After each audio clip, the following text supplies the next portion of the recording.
कासगंज नाम के गांव में गबरू नाम का नाटे कद का व्यक्ति रहा करता था, जिसका केवल गांव में झींगा नाम का एक ही दोस्त था। एक दिन गबरू आराम से घर में सो रहा था कि तभी उसका दोस्त झींगा वहां आ गया। अबे उठ उठ गबरू, हो तू अभी तक सो रहा है बे? अबे समय देख रहा है, दोपहर के 12 बज रहे। अरे यार, कितना अच्छा सपना देख रहा था। अबे उठा क्यों दिया मुझे? अबे पूरे 4 दिन से तू हुकुमचंद की हवेली में काम पर नहीं गया बे। अबे तेरे बदले का सारा काम मुझे करना पड़ रहा है, समझा? अरे तो कौन सा एहसान कर रहा है तू? है इससे पहले तू भी 10 दिन के लिए लापता हो गया था, तब मैंने भी तेरे बदले का काम किया था, समझा?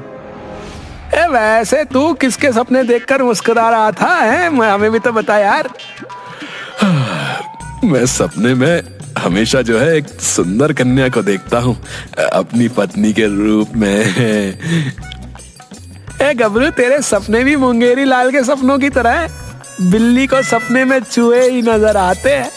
कितनी बार कहा है कि अपने सपने में सुंदर कन्याएं देखना बंद कर दे। ओए, मेरे सपने देखने से तुझे क्या ऐतराज है? ओए, सच तो यह है कि मेरे सपने वाली सुंदर कन्या से तू चलता है। हाँ, फिलहाल तो तेरी किस्मत में कन्या लिखी हो तो उस दिन तो गंगा नहा लियो। अब चलकर चाय पीते। गबरू और झींगा चाय की दुकान पर चले गए कि तभी वहाँ पर गांव का मुखिया हाथों में शादी का कार्ड लेकर आ गया। अच्छा हुआ तुम दोनों यहीं पर मिल गए। अब क्यों, क्या हुआ? तुम्हें हमसे क्या काम पड़ गया? वैसे तो तुम किसी काम के हो नहीं गबरू, हैं? हाँ, पर एक काम तो तुम्हें अच्छी तरह से आता है, और वो काम पता है क्या है? अरे भोजन करना, है ना? ये मेरी बिटिया की शादी का कार्ड है, वही देने तुम्हारे घर पर जा रहा था, लेकिन अब तुम यहीं मिल गए हो तो ये पकड़ो शादी का कार्ड। गबरू ने और झींगा ने शादी का कार्ड ले लिया। मुखिया जी, आप अपनी बेटी का विवाह किससे करा रहे हैं? अरे पड़ोस के गांव के जमींदार के बेटे के साथ। पूरे 50 बीघा जमीन है उनके पास, 50 बीघा। हाँ, पता नहीं ये दहेज की परंपरा हमारे समाज में कब खत्म होगी। गांव में एक अच्छा खासा गबरू नौजवान हमारे गांव में कुंवारा बैठा है, और आप है कि अपनी बेटी का विवाह पड़ोस के गांव के लड़के से कर रहे हैं। आखिर तू कहना क्या चाहता है गबरू? अरे देखिए मुझे देखिए गौर से, देखिए मुझे मुखिया जी। भला गांव में गबरू जवान मेरे अलावा और कौन हो सकता है? गबरू की बात सुनकर मुखिया का चेहरा क्रोध से लाल हो गया। तुम्हारा दिमाग तो सही है गबरू, है? तुमने कभी खुद को आईने में देखा है? 3 फुट से ज्यादा तुम चाहकर भी कभी लंबे नहीं हो सके, हैं? और मेरी बेटी झुमरी पूरे 5 फुट की है, 5 फुट की है। अरे शादी के बाद जब उसका पुत्र होगा और वो जब 5 वर्ष का हो जाएगा ना, तो उसकी और तुम्हारी लंबाई जो है वो बराबर होगी, समझे? आप मेरा अपमान कर रहे हैं। अपमान नहीं, सच्चाई बता रहा हूं। वैसे भी तुम्हें शादी का कार्ड मजबूरी में दे रहा हूं, क्योंकि तुम्हारे पिताजी से मेरे अच्छे संबंध थे, इसीलिए।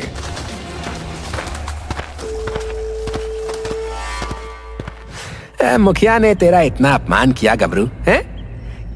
क्या तू मुखिया की बेटी की शादी में जाएगा रे? अरे क्यों नहीं जाऊंगा, बिल्कुल जाऊंगा भैया। झींगा, देखना जब मैं मुखिया की बेटी की शादी में जाऊंगा ना, तब सारी कन्याओं की नजर जो है सिर्फ मुझ पर ही होगी। हाँ। अरे इसमें तो कोई शक की बात नहीं है रे गबरू। सारी कन्याओं की नजर जो है सिर्फ तुझ पे ही होगी। गबरू क्रोधित होकर वहां से चला गया। कुछ दिनों बाद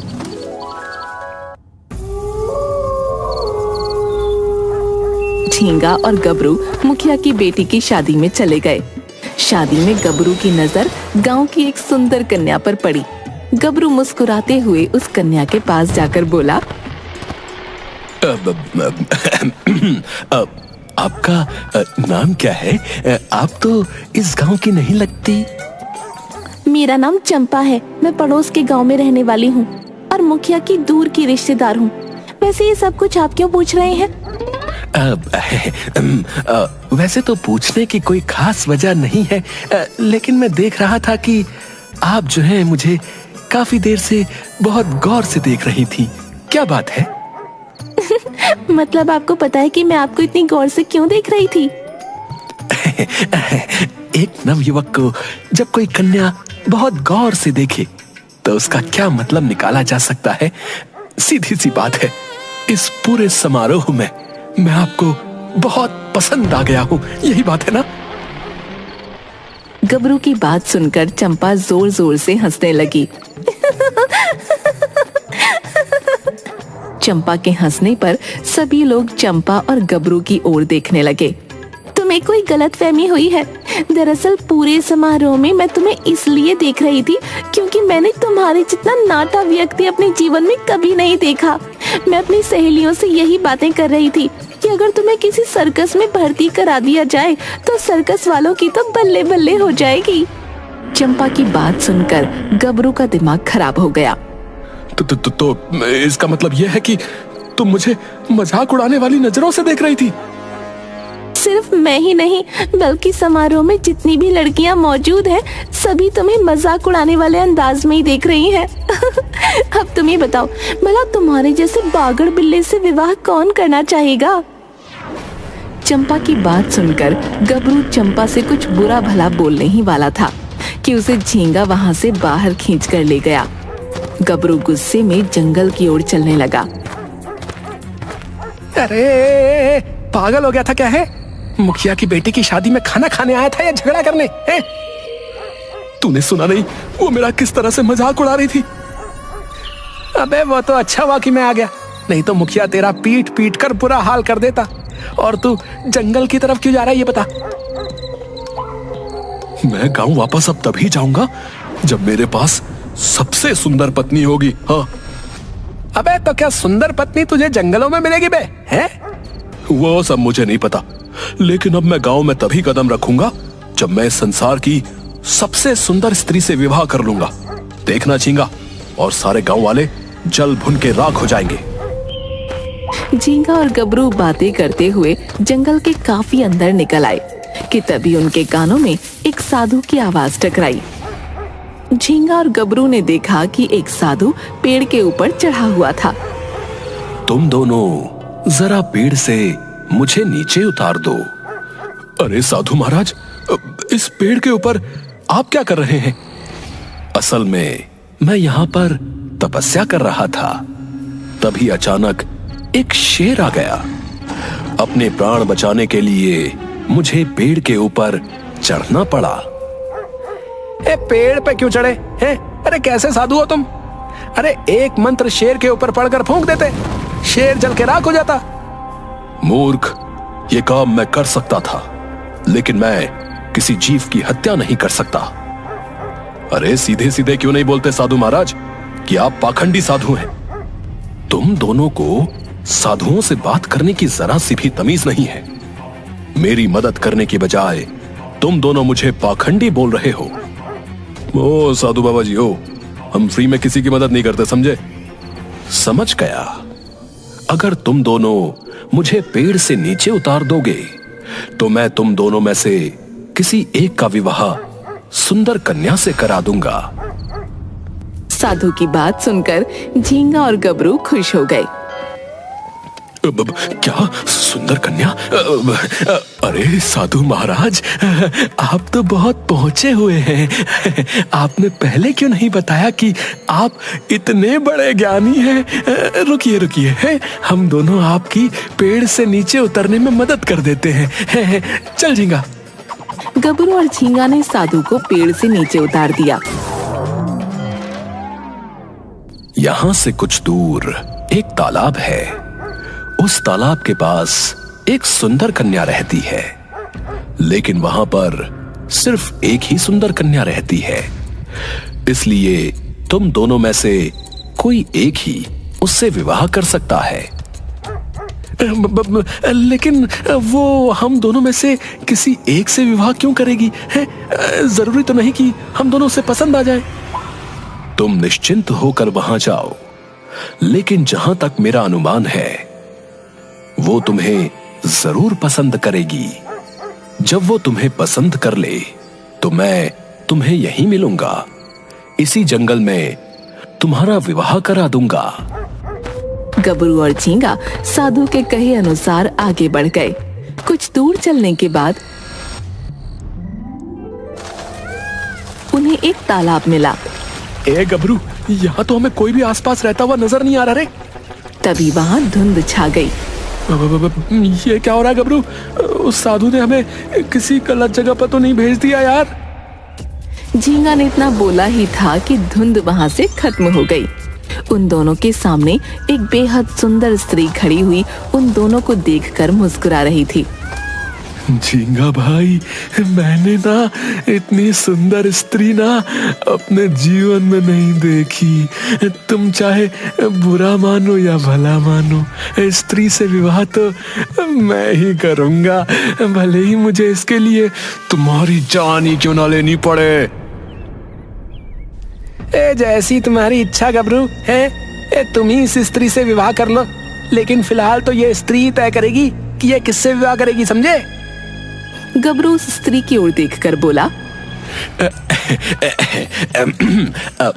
मेरा नाम गबरू है, हमें यहाँ पर एक साधु महाराज ने भेजा है। उन्होंने कहा था कि तुम्हें यहाँ पर एक सुंदर स्त्री मिलेगी, और वो सुंदर स्त्री हम दोनों में से किसी एक को पसंद कर लेगी। लेकिन मुझे पूरा यकीन है कि तुमने मुझे ही पसंद किया होगा।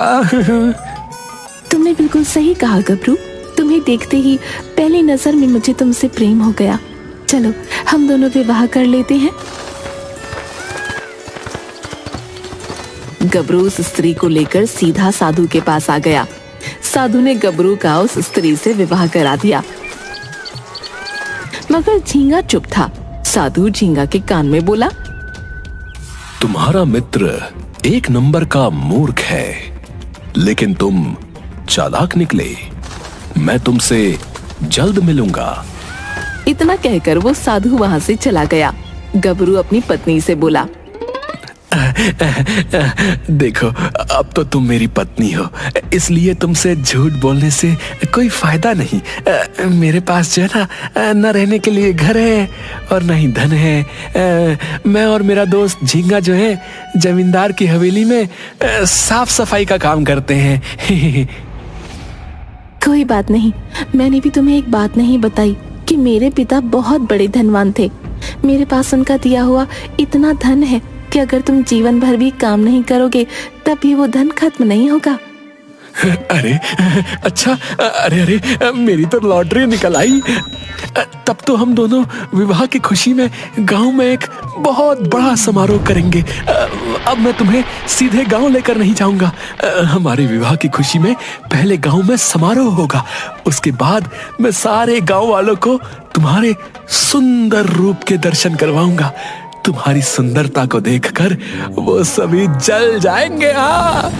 लाओ लाओ, उसमें से जो है थोड़ा सा धन मुझे दे दो, है, ताकि समारोह की तैयारी हो सके, ठीक है?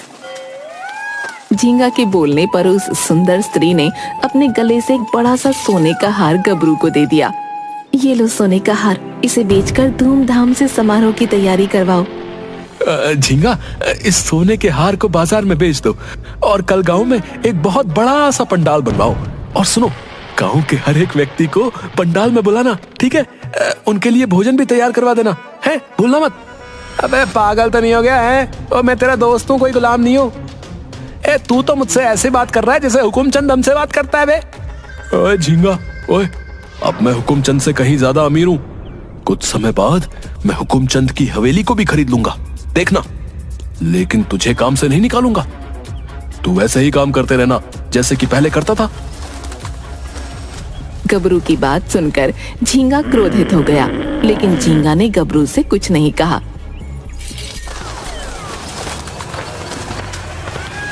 झींगा ने उस सोने के हार को बेचकर अगले दिन गांव में बहुत बड़ा पंडाल तैयार करवा दिया।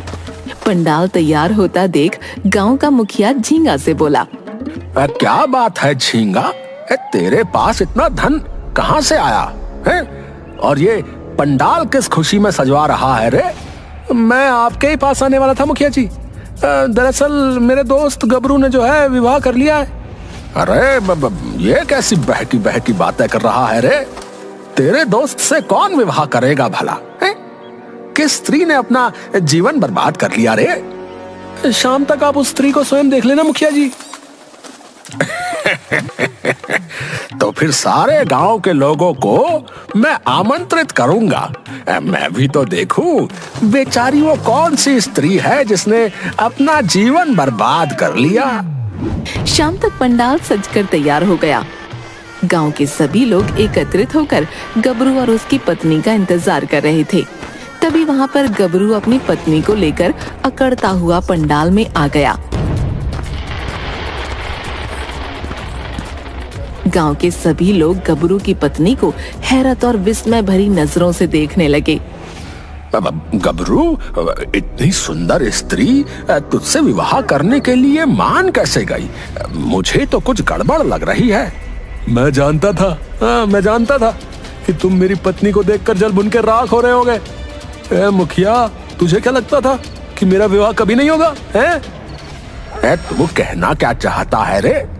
कल तेरे यहाँ चंपा ने मेरा अपमान किया था मुखिया। उस अपमान का बदला लेने के लिए ही मैंने इस संसार की सबसे सुंदर स्त्री से विवाह किया है, जो सुंदर होने के साथ साथ बहुत धनवान भी है। और वो दिन दूर नहीं जब मैं पूरे गांव को खरीद लूंगा। गबरू ने इतना कहा ही था कि तभी उस सुंदर स्त्री का रूप बदलने लगा।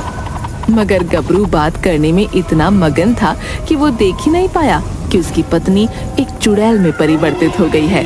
गांव में भगदड़ मच गई। अरे, अभी गांव खरीदा नहीं है और तुम सब अभी से भाग रहे हो। रुक जाओ। अरे मूर्ख, ओए, अपने बगल में देख ले। तू जिसे अपनी पत्नी बनाकर लाया वो कोई इंसान नहीं बल्कि एक चुड़ैल है। गबरू ने जैसे ही अपनी पत्नी को देखा तो वो बुरी तरह से चीखने लगा। अरे, तो तुम तो इतनी सुंदर थी, अचानक तुम्हारे सुंदर चेहरे को क्या हो गया? मूर्ख इंसान, तुझे इतना भी समझ नहीं आया कि उस साधु ने तेरा विवाह एक चुड़ैल से करवाया है। अरे गांव वालों, भाग क्यों रहे हो? अरे अपने गबरू को बचा लो। तभी चुड़ैल ने गबरू को पकड़ लिया। अरे ये क्या कर रही हो? अरे मुझे छोड़ दो। मैं तुम्हारी पत्नी हूँ, अब तो मैं तुम्हें जीवन भर नहीं छोड़ूंगी। हाँ। अचानक वही साधु वहाँ आ गया। साधु महाराज, आखिर मैंने आपके साथ ऐसा क्या गलत किया था कि आपने मेरे साथ ऐसा किया? मूर्ख, तुमने मुझे पाखंडी कहा, जिससे मुझे क्रोध आ गया। अरे तो मुझे मार पीट लेते हैं, लेकिन मेरे साथ ऐसा करने की क्या जरूरत थी? मुझे बचा लो साधु महाराज जी, मैं आपसे क्षमा मांगता हूँ। आज के बाद मैं कभी भी किसी से भी बदतमीजी से बात नहीं करूंगा, बता रहा हूँ। तेरा दोस्त झींगा एक समझदार व्यक्ति था। वो समझ गया कि कुछ ना कुछ गड़बड़ है, लेकिन तू मूर्ख व्यक्ति निकला। गबरू बच्चों की तरह रोने लगा। साधु को उस पर तरस आ गया। साधु ने अपने हाथ की मटकी खोल ली। अचानक चुड़ैल धुआं बनकर उस मटकी में समा गई। याद रखना बालक, आइंदा कभी किसी साधु से बुरा व्यवहार मत करना। और इसके बाद साधु वहां से चला गया और गबरू बैठकर रोने लगा कि उसके बाद कभी गबरू ने किसी साधु का मजाक नहीं बनाया।